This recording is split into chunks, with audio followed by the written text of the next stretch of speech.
Hello, నేను miss రావు. దేశానికి army ఎంత గట్టిగా ఉంటే ఆ దేశానికి భద్రత అంత పగడ్బందీగా ఉంటుంది. అలాగే ఆ రాష్ట్రాలకు కానీ లేదంటే దేశానికి కానీ అంతర్గత శాంతి భద్రతల కోసం పోలీసు వ్యవస్థ కూడా అంతే పటిష్టంగా ఉండాలి. అందుకే వాళ్ళ మనోధైర్యంతో ఉండాలి. అలాగే వాళ్ళు చాలా స్మార్ట్గా కూడా ఆలోచించాలి. మరి తెలంగాణ పోలీసులకి ఏమైందో తెలియదు కానీ ఒకే నెలలో 5 చనిపోవడం జరిగింది. వాళ్ళలో 2 ఎస్ఐలు, 2 హెడ్ కానిస్టేబుల్, ఒక లేడీ కానిస్టేబుల్ ఉన్నారు.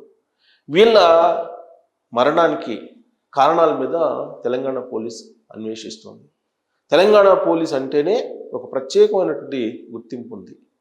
అమెరికా నుంచి ఇవాంకా వచ్చినప్పుడు, ట్రంప్ కుమార్తె ఇవాంకా వచ్చినప్పుడు ఇచ్చినటువంటి భద్రత ప్రోటోకాల్ ఇవన్నీ చూసిన తర్వాత తెలంగాణ పోలీసుని ప్రశంసించకుండా ఉండలేకపోయింది అమెరికా ప్రభుత్వం. అంతటి పేరున్నటువంటి తెలంగాణ పోలీస్ శాఖ, ఆ శాఖలో పనిచేస్తున్నటువంటి ఎస్ఐలు లేదా కానిస్టేబుల్ ఒక నెలలో 5 చనిపోయారని అంటే దానికి కారణం ఏంటి అనే దాని మీద ఇప్పుడు అన్వేషిస్తుంది తెలంగాణ పోలీస్ శాఖ. 2 కారణాలు కనిపిస్తున్నాయి. బలహీనతలు కారణంగానే ఆత్మహత్యలకు పాల్పడుతున్నారు అనేటువంటి ఒక అభిప్రాయానికి తెలంగాణ పోలీసు ఉన్నతాధికారులు వచ్చారు. అందుకే ఏ పోలీస్ స్టేషన్లో ఎవరెవరు యాక్టివిటీస్ ఎలా ఉన్నాయి, ఎవరెవరు ఎవరితోటి టచ్లో ఉంటున్నారు, అన్డిసిప్లిన్గా ఎవరున్నారు, వాళ్ళ బలహీనతలు ఏంటి అనే దాని మీద అబ్జర్వ్ చేయమని చెప్పి తెలంగాణ పోలీసు ఉన్నతాధికారులు కింది స్థాయి సిబ్బందికి ఆదేశాలు జారీ చేశారు. మానసికమైనటువంటి స్థైర్యాన్ని ఎందుకు కోల్పోతున్నారు, వాళ్ళ బలహీనతలు ఏంటి, ఒకసారి కాకి డ్రెస్ వేసుకోగానే వాళ్ళు దర్పం ప్రదర్శించిన కారణంగానే ఇవి జరుగుతున్నాయా, లేదు మానసికంగా వాళ్ళలో దృఢత్వం లేదా, ఎందుకు ఇవి జరుగుతున్నాయి అనే దాని మీద ఇప్పుడు తెలంగాణ పోలీసు ఉన్నతాధికారులు అన్వేషిస్తున్నారు. కౌన్సిలింగ్ ఇవ్వాలి, ప్రజలతోటి ఫ్రెండ్లీ పోలీసింగ్ ఉండాలి, అప్పుడే శాంతి భద్రతలు సాధ్యము అనేటువంటి విషయాన్ని తెలంగాణ పోలీస్ నమ్ముతుంది. ఒకవైపు ఫ్రెండ్లీ పోలీసింగ్ అంటేనే ఇంకొక వైపు తెలంగాణ ప్రజల మీద లేదంటే తెలంగాణ సామాన్యుల మీద కొన్ని చోట్ల అక్కడక్కడ పోలీసులే దౌర్జన్యానికి దిగుతున్నారు. ప్రజల్ని తక్కువగా చూస్తూ మాట్లాడుతున్న సందర్భాలు కూడా ఉన్నాయి. అందుకే ఇలాంటి ఫ్లక్చువేషన్స్, ఒకవైపేమో ఆత్మహత్యలు పెరిగిపోతున్నాయి పోలీస్ శాఖలో, మరోవైపేమో ప్రజల పట్ల దురుసుగా ప్రవర్తించున్నటువంటి వాళ్ళ సంఖ్య కూడా పెరుగుతుంది, ఇంకొక వైపేమో సెటిల్మెంట్ల వ్యవహారాలు కూడా నడుస్తున్నాయి. వీటన్నిటి మీద కాన్సన్ట్రేషన్ చేయాలి అనేది తెలంగాణ పోలీసు ఉన్నతాధికారులు నిర్ణయం తీసుకున్నారు. అందుకే కీన్గా కింది స్థాయి వరకు స్క్రూటినీ చేయాలి, ఎవరు ఏంటి అనే దాని మీద ఒక నిర్ణయం తీసుకున్నారు. ఇక ఈ నెల రోజుల్లో జరిగినటువంటి సంఘటనలను కనుక మనం తీసుకుంటే మనకి ఇటీవల జరిగినటువంటి కామారెడ్డి జిల్లా ఎల్లారెడ్డి చెరువు దగ్గర జరిగినటువంటి సంఘటన తీసుకుందాం. అక్కడ ఎస్ఐ కానిస్టేబుల్ 2 చెరువులో పడి చనిపోయారు. ఒక లేడీ కానిస్టేబుల్, అలాగే బెక్కనూరు ఎస్ఐ సాయి కుమార్. ఈ బెక్కనూరు ఎస్ఐ సాయి కుమార్కి అలాగే బీబీపేట కానిస్టేబుల్ శృతికి మధ్య వివాహేతర సంబంధమే దీనికి కారణం అనేది పోలీసులు ప్రాథమికంగా అనుమానిస్తున్నారు. దానికి సంబంధించిన ఇన్వెస్టిగేషన్ కూడా జరుగుతోంది. వాళ్ళ మొబైల్స్ని ఇప్పటికే ఫోరెన్సిక్కి పంపించారు. ఫోరెన్సిక్ నుంచి వచ్చేటువంటి రిపోర్ట్ కోసం వెయిట్ చేస్తున్నారు. ఈలోపే శృతి అలాగే సాయి కుమార్ ఫ్రెండ్స్ని వాళ్ళ బంధువుల్ని కలిసి ఇన్వెస్టిగేషన్ని ముందుకు తీసుకెళ్తున్నారు. ఈ క్రమంలో అన్ని కోణాల నుంచి ఆలోచిస్తే ప్రాథమికంగా కనిపిస్తుంది ఏంటంటే వివాహేతర సంబంధం. వాస్తవంగా శృతికి ఎప్పుడో పెళ్ళయింది.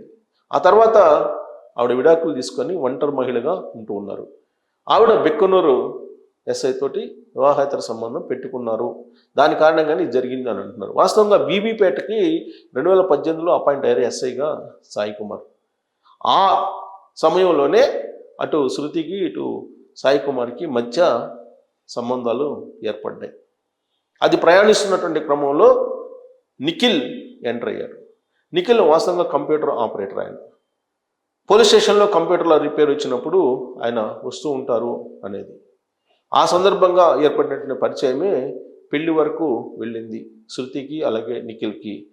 ఆ పెళ్లికి సంబంధించినటువంటి వివాదమే ఇప్పుడు పెద్దలు ఒప్పుకోలేదు. ఆ కారణంగా పెళ్లి కూడా ఆగిపోయింది. అక్కడి నుంచి గొడవలు స్టార్ట్ అయ్యాయి. ఆ గొడవల్లో సాయి కుమార్ ఎస్ఐ ప్రమేయం ఉంది అనేది పోలీసుల ఇన్వెస్టిగేషన్లో ప్రాథమికంగా అనుమానిస్తున్నారు. పైగా వాళ్ళకి సంబంధించిన బ్యాంక్ లాకర్లు ఏవైతే ఉన్నాయో ఆ లాకర్లను కూడా చెక్ చేస్తూ ఉన్నారు. లాకర్లో కీలకమైనటువంటి సమాచారాలు దొరికే అవకాశం ఉంది.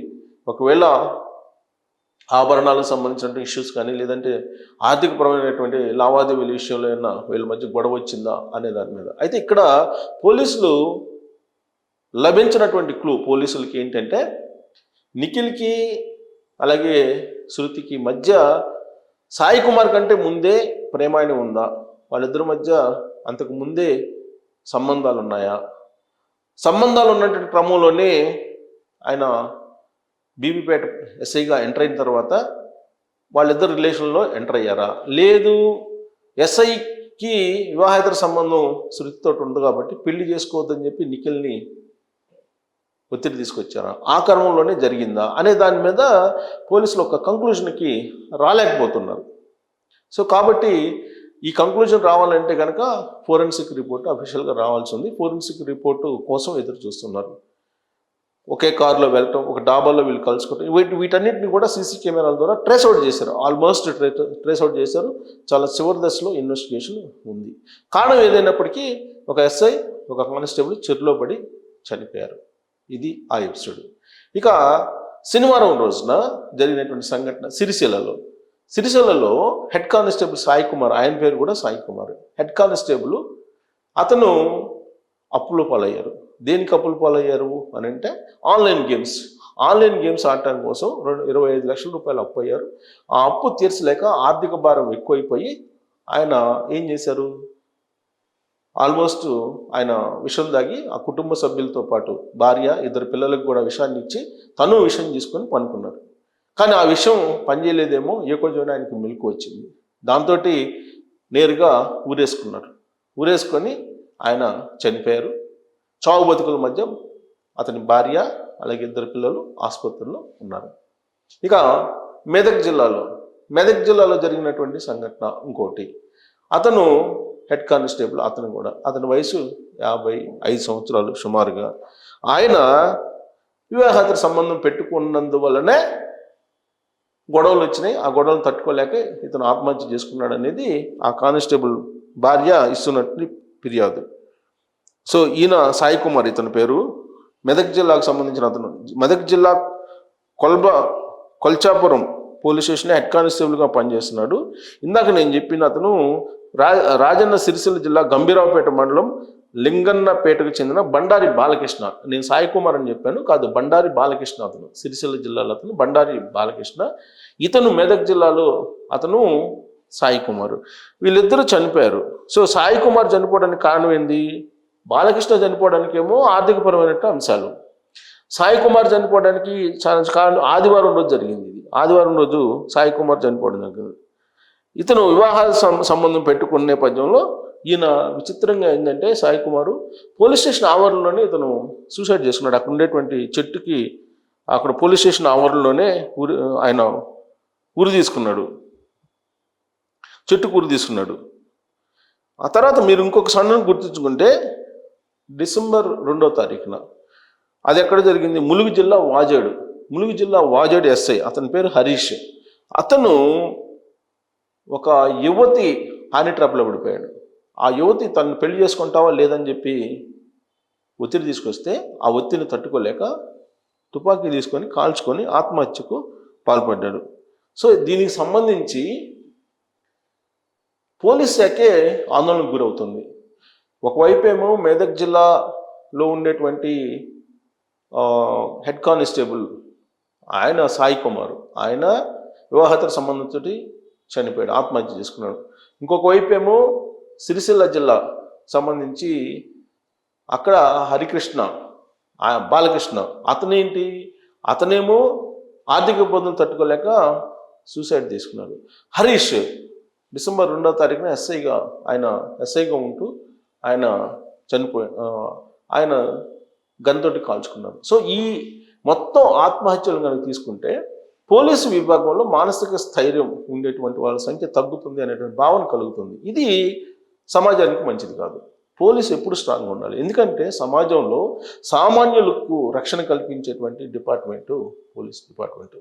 సామాన్యులే కాదు, ఎవరికైనా రక్షణ కల్పించేటువంటి డిపార్ట్మెంటు. దానికి ఒక క్రమశిక్షణ అనేది ఉంటుంది. మిగతా డిపార్ట్మెంట్లతోటి పోలీసు విభాగాన్ని మనం అసలు ఎట్టి పరిస్థితుల్లో పోల్చలేము కూడా. దాని క్రమశిక్షణకు సంబంధించినటువంటి మార్గదర్శకాలు కూడా డిఫరెంట్గా ఉంటాయి పోలీస్ శాఖ. సో దానికి ఎదురొడ్డి పోరాడాల్సినటువంటి పోలీసులు ఇప్పుడు రకరకాల కారణాలతోటి ఎక్కువగా వివాహేతర సంబంధాలు అని. ఎందుకంటే ఒకసారి అధికారం వచ్చిన తర్వాత, పవర్ వచ్చిన తర్వాత, కాకి డ్రెస్ వేసుకున్న తర్వాత తాను సమాజానికి అతీతుని, తనకి పవర్స్ ఉన్నాయి అనేటువంటి ఒక ఫీలింగ్ వస్తుంది. దాన్ని కంట్రోల్ చేసుకొని మనం సేవకులమి, మనం ప్రజారక్షకులమి, ప్రజలు రక్షించడం మన బాధ్యత అనేది కనుక గుర్తొస్తే ఇలాంటి సంఘటనలు జరగడానికి కూడా అవకాశం లేదు. ఎవరికి ఏది బాధ వచ్చినా ఇమీడియట్గా ఫోన్ చేసేది పోలీసులకే. కాబట్టి ఆ డిపార్ట్మెంట్ అంత విలువైనది. ఆ డిపార్ట్మెంట్ విలువ, అలాగే ఆ డిపార్ట్మెంట్కి ఉండే క్రమశిక్షణ మిగతా డిపార్ట్మెంట్లకు ఉండదు. అలాంటి డిపార్ట్మెంట్లో ఇలాంటి ఆత్మహత్యలు అనేది కొంత ఆందోళన కలిగించేటువంటి అంశం. కేవలం పోలీస్ యాక్టే కాదు, సమాజానికి, తెలంగాణ సమాజానికి, తెలంగాణ రాష్ట్రానికి కూడా ఆందోళన కలిగించేటువంటి అంశం. అందుకే పోలీసు ఉన్నతాధికారులు ఇప్పుడు ఎంటర్ అయ్యారు. సో ఈ ఆత్మహత్యలకు గల కారణాలు ఏంటి, అసలు ఆన్లైన్ చీటింగ్ జరుగుతుందని చెప్పి అవేర్నెస్ చేయాల్సినటువంటి పోలీసులే ఆన్లైన్ గేమ్స్ ఆడి అప్పులు పాలవడం అనేది విచిత్రమైనటువంటి పరిణామం. వీటన్నిటికీ చెక్ పెట్టేందుకు పోలీసు ఉన్నతాధికారులు రంగంలో దిగారు. మరి వీటిని ఎప్పుడైనా ఆపగలరా లేదా అనే దాని మీద కామెంట్ రూపంలో మీ అభిప్రాయం తెలియజేసి. Thank you very much.